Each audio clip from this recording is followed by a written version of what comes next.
Dr. Richard Mata. Yung family name mo ay Mata, pero bulag ka. Upat na ganina imong mata, pareha ta. Pero nagpabuta-buta lang gihapon. Kinulong nila ang mahal naming tatay pagkatapos ang bayad nilang libu-libong trolls are trained to mock us daily in the midst of our pain. That is totally un-Filipino or actually unhuman. Baka naman kasi inhuman yung ibig mong sabihin. Let me check your original post. Oh, unhuman nga.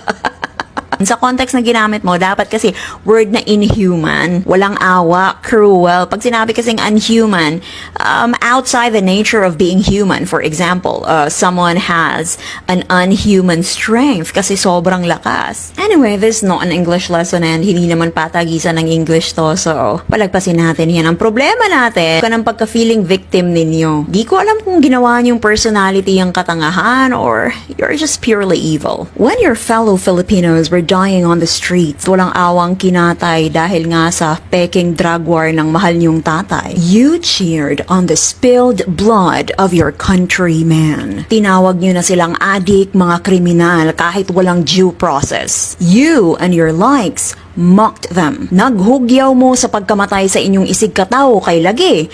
Para ninyo, deserve nilang mamatay. That's totally un-Filipino. That's totally inhuman. Di ko na iisa-isahin pa lahat ng naging biktima, but let's talk about this. Francisco Maniosca, pinaslang habang natutulog kasama ang ama na suspected of drug use. Micah Olpina, 3 years old, died after being shot during a police raid targeting her father. Again, suspected, let me say that again, suspected of drug use. Kapwa niyo Pilipino pinagpapatay merely out of suspicion. Diba makarungog mo og term nga bend the law, mura naman gani mo magkirig-kirig. Pero okay lang sa inyong naay pamatyon kay lagi mga adik, kay lagi matud ninyo kriminal. Says who? Where in our law says that it's okay to kill them? Kining mga bataa ba, deserve ba nila nga mamatay? Deserve ba nila nga katawaan ninyo ang ilahang pamilya nga gapangayo og hustisya? Matud pa ninyo, anak man jud na to achieve greater things, kinahanglan man jud og collateral damage, di man jud na maiwasan.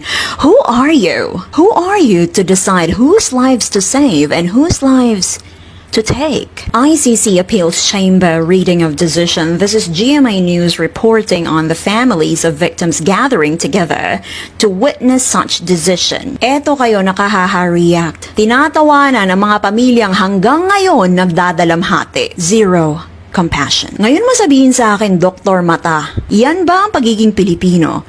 Yan ba ang sinasabi mong makatao? Tapos karon kamo ang magpakaron ingnon nga kamo ang gitamay? Bagaan ninyog naong oy. Reklamo ka that you're in pain? Bakit?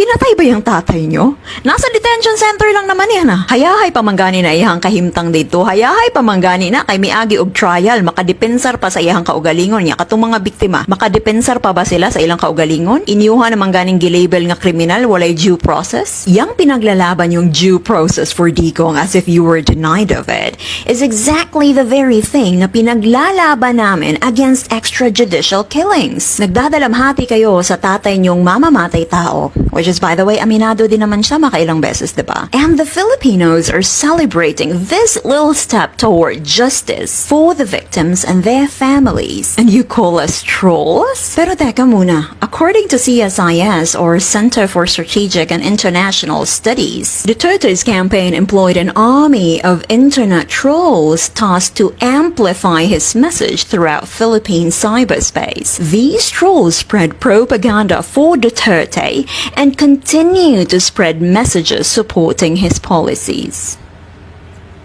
I know what you're thinking, fake news yan. Siyempre, train kayo mag-isip ng ganyan na kapag ka against your narrative, fake news agad. But this is it. Actually, isa lang to sa mga studies proving that Duterte indeed used an army of trolls. Sa tinunod na lang nga pagkasulti, no, you deserve all the mocking because your trolls ay patuloy pa rin na nagpapakalat ng disinformation na hindi naman nakatulong sa hinihing interim release ng tatay niyong karton. Kamu mismo ang rason kung anong na-reject na-reject ang appeal ni Digong pero padayon gihapon mo sa inyong pagkaamaw. Basin kinahanglan i-translate sa Bisaya ning decision sa ICC no kay murag hantod karon wala gihapon mo kasabot no? O baka naman yung mga leader nyo ang nagbibigay sa inyo ng maling impormasyon kasi confident sila na kahit anong sabihin nila ay paniniwalaan nyo kasi nga confident sila sa katangahan nyo. Nagdadalamhati kayo para sa taong binalahura ang Diyos? May pa-prayer rally pa kayo? Kanino kayo dumulog? To the very same God He called stupid? May mga Christians for Duterte pa. Why?